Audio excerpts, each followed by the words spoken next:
Okay, तब हम क्या देख लेते हैं, गैस्ट्रिक ग्लैंड्स। गैस्ट्रिक ग्लैंड्स, ठीक है। अभी गैस्ट्रिक ग्लैंड पे हमने गैस्ट्रिक पेट्स में गैस्ट्रिक ग्लैंड्स हुई थी। यहाँ पर हम स्ट्रक्चर भी बना देते हैं, नहीं तो आप कहेंगे कि हमें तो कुछ समझ में ही नहीं आ रहा, हमें याद ही नहीं हुआ अभी। तो ये थे हमारी गैस्ट्रिक पेट्स एंड ये थी हमारी गैस्ट्रिक ग्लैंड्स, ठीक है। तो अब गैस्ट्रिक ग्लैंड्स के बारे में हम पढ़ रहे हैं कि सबसे पहले हमने गैस्ट्रिक ग्लैंड्स में कितनी सेल्स देखी थी, 3 सेल्स, ठीक है, सॉरी 3, ठीक है। अब ये 3 सेल्स के नाम क्या क्या थे ये लिख लेते हैं। फर्स्ट सेल थी mucous neck cell, mucous neck cell. Then उसके बाद क्या थी हमारी ऑक्जेंटिक सेल, या इसी को हमने क्या नाम दिया था, पैराइटल सेल, ठीक है। ऑक्जेंटिक सेल या पैराइटल सेल इसका नाम है। देन उसके बाद थी हमारी चीफ सेल। तो ये हमने गैस्ट्रिक ग्लैंड्स में 3 सेल्स देखी थी, mucous neck cell, oxyntic cell and chief cell. Mucous neck cell क्या कर रही थी, नेक पे प्रेजेंट थी और रिलीज कर रही थी किसे, ऑफ म्यूकस, किसको रिलीज कर रही थी, म्यूकस को, ठीक है। म्यूकस नेक सेल म्यूकस को रिलीज कर रही थी। अब ऑक्जेंटिक सेल किसको सिक्रीट कर रही थी, HCl and castle intrinsic factor, ठीक है। HCl and castle intrinsic factor को ऑक्जेंटिक सेल या पैराइटल सेल सिक्रीट कर रही थी।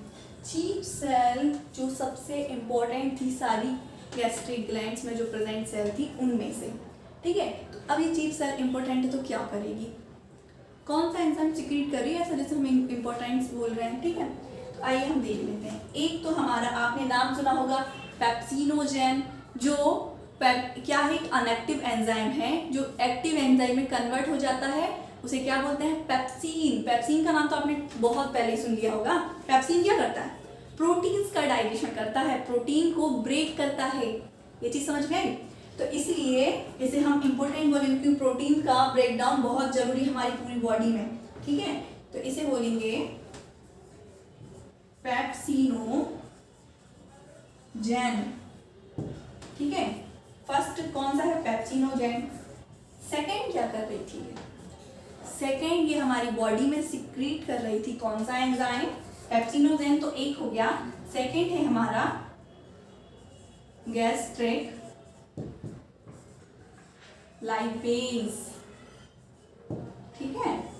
सेकेंड कौन सा एंजाइम है हमारा, गैस्ट्रिक लाइपेज। ये क्या कर रहा था, लाइपेज किसका ब्रेकडाउन करेगा, लिपिड का। तो आपको ये पता चला कि हमारा लिपिड का ब्रेकडाउन भी कहाँ स्टार्ट हो जाता है, प्रोटीन का तो स्टमक में होता है मान लिया चलो, क्योंकि स्टमक के सिक्रीशन में हो रहा है ना ये चीफ सेल से पेप्सिनोजेन का, लेकिन गैस्ट्रिक लाइपेज का भी हो रहा है। का मतलब ये कि स्टार्टिंग गैस्ट्रिक लाइपेज मतलब लिपिड की ब्रेकडाउन की स्टार्टिंग हो जाती है हमारी स्टमक से, क्योंकि गैस्ट्रिक लाइपेज क्या करेगा, ब्रेकडाउन किसको करेगा, लिपिड को।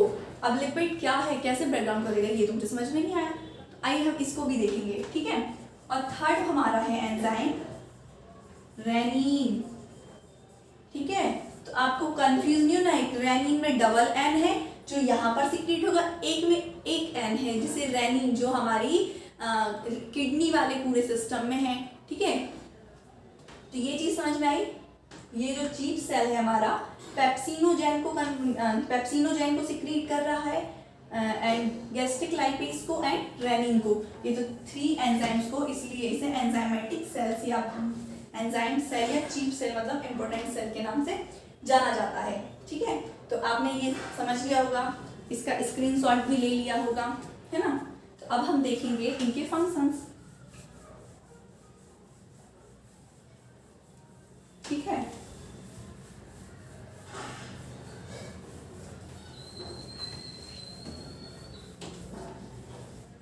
गैस्ट्रिक ग्लैंड्स पढ़ लिए ना, उसमें हमने गैस्ट्रिक ग्लैंड्स में जो सेल्स थे वो पढ़ लिए, उसका सिक्रीशन देख लिया। अभी सिक्रीशन करेगा क्या ये देख लेते हैं।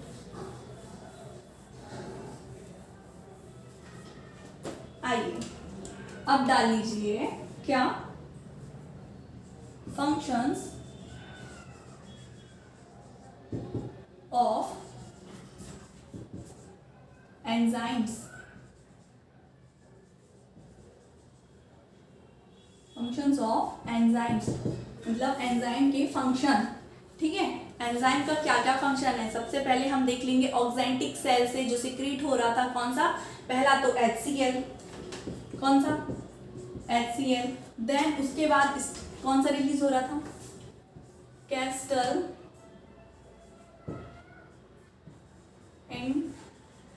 Intrinsic factor. ठीक है, तो अभी चलो आपने HCl का नाम सुना है लेकिन कैस्टर इंट्रिंसिक का नहीं सुना, कोई बात नहीं, अभी आपको समझ में आ जाएगा कि ये है क्या कैस्टर इंट्रिंसिक फैक्टर। ठीक है, तो अब हम देख लेंगे वर्क किसके, HCl के वर्क। पहला इसका क्या वर्क होगा HCl का, HCl क्या करता है, हमारे स्टमक में सिक्रीट होता है, ब्रेक डाउन करता है। तो ब्रेक डाउन कैसे करता है, ठीक है, तो चलो आपने ये देखा जो चीफ सेल है उनसे कौन सा एंजाइम, फर्स्ट नंबर पे कौन सा एंजाइम सिक्रीट हो रहा था, पेप्सिनोजेन, कौन सा, पेप्सिनोजेन, पेप्सिनोजेन। ठीक है, ये क्या था, एक अनएक्टिव एंजाइम, अनएक्टिव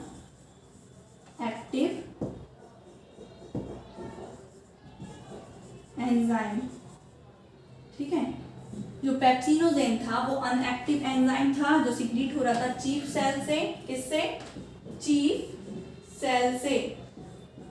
ठीक है, और ये HCl क्या करता है, यहां पर आते हैं HCl जी, HCl का जैसे ही सिक्रीशन होता है और पेप्सिनोजेन कन्वर्ट हो जाता है पेप्सीन में, किसमें, पेप्सीन। ये कैसा एंजाइम है, एक्टिव, कैसा है, एक्टिव। अच्छा ये बताइए, ये एक्टिव है और ये अनएक्टिव, मतलब जो ग्लैंड सेल हैं, ग्लैंड में जो सेल प्रेजेंट है जिस, और ये पेप्सिनोजेन कहाँ से सिक्रीट हो रहा था, चीफ सेल से, किससे, चीफ सेल से। तो चीफ सेल ने सिक्रीट किया पेप्सिनोजेन को, लेकिन चीफ सेल ने पेप्सिनोजेन को सिक्रीट तो किया लेकिन ये तो एक अनएक्टिव एंजाइम है, इसे सिक्रीट करने की क्या जरूरत थी इसे, क्यों इसने अनएक्टिव किया, इसने एक्टिव क्यों नहीं कर दिया। एक्टिव मतलब जो फंक्शन वर्क करेगा, ये एक्टिव एंजाइम है, इसे हम बोलते हैं प्रोटोलाइटिक एंजाइम्स। प्रोटोलाइटिक एंजाइम मतलब ये एक्टिव है और प्रोटोलाइटिक है मतलब प्रोटीन का डाइजेशन करेगा, लेकिन जो चीफ सेल ने पेप्सिनोजेन को करा था सिक्रीट, वो अनएक्टिव क्यों है, क्यों नहीं वो एक्टिव हो गया। ठीक है, ये चीज तो आपने सोची होगी, तो सुनिए ये अनएक्टिव क्यों था, ये पूरी प्रोसेस हो रही है हमारी सेल के अंदर, किसके अंदर, सेल के।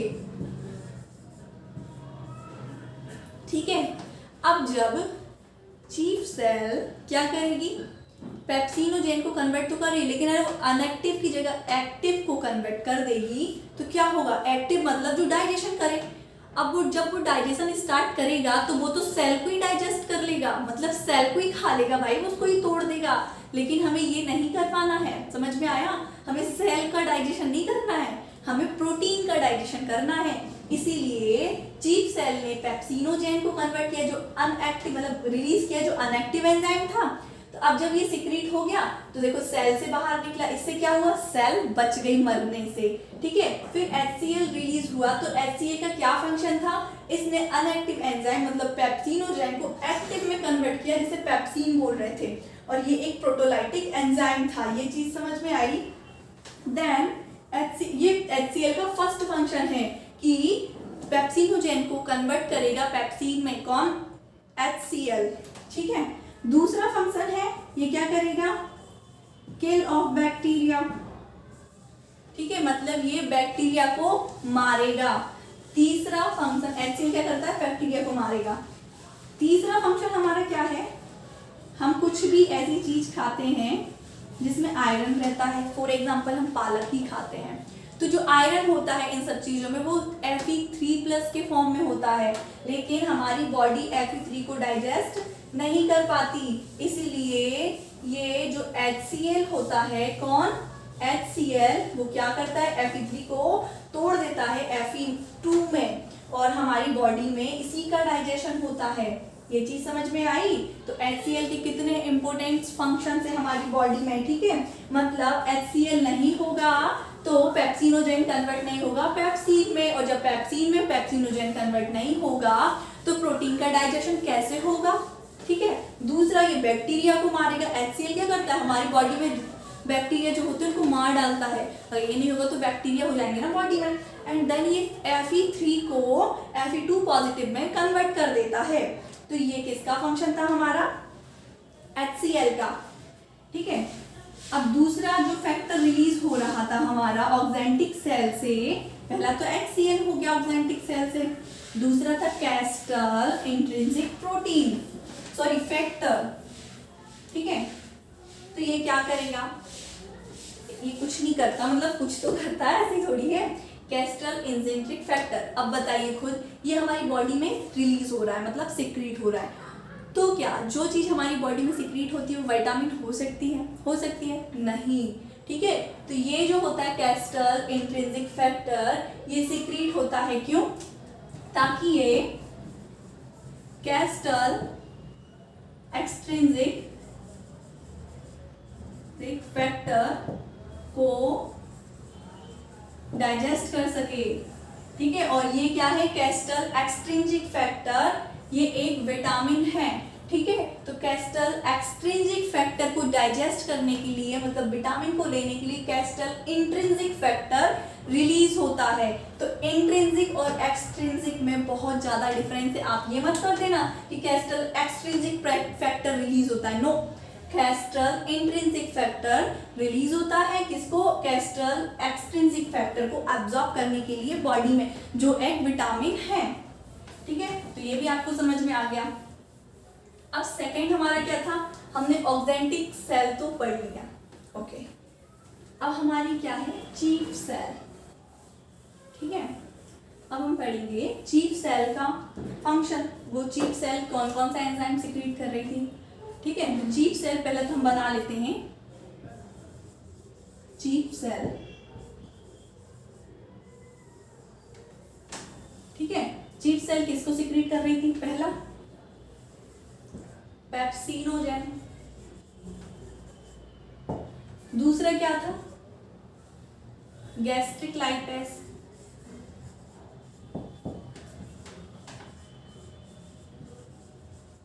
तीसरा क्या था हमारा? रेनिन,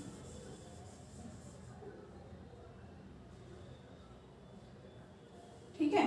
तो ये 3 एंजाइम्स को सिक्रीट कर रहा था चीफ सेल।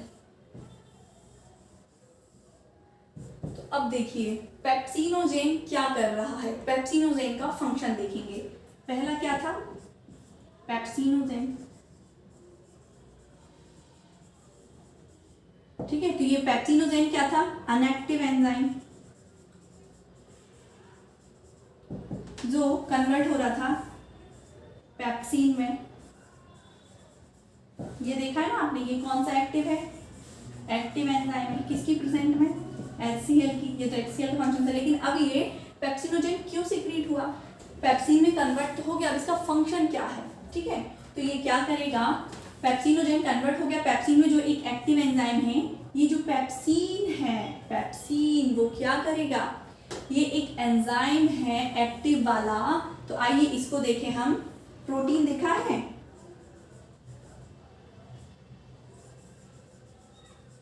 प्रोटीन, प्रोटीन को कौन?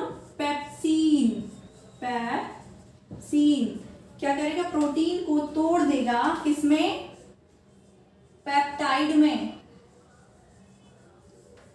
पेप्टाइड क्या होते हैं, देखो प्रोटीन को देखा होगा आपने, क्या है प्रोटीन, आइए हम यहाँ पे देख लेते हैं। प्रोटीन क्या है, ये एक पॉलीपेप्टाइड चेन है एमिनो अम्ल की। ये चीज हम पढ़ चुके हैं, मतलब चलो पढ़ा नहीं तो हम पढ़ेंगे, लेकिन ये चीज आपको बचपन से पता है कि प्रोटीन क्या है, पॉलीपेप्टाइड चेन है एमिनो अम्ल की।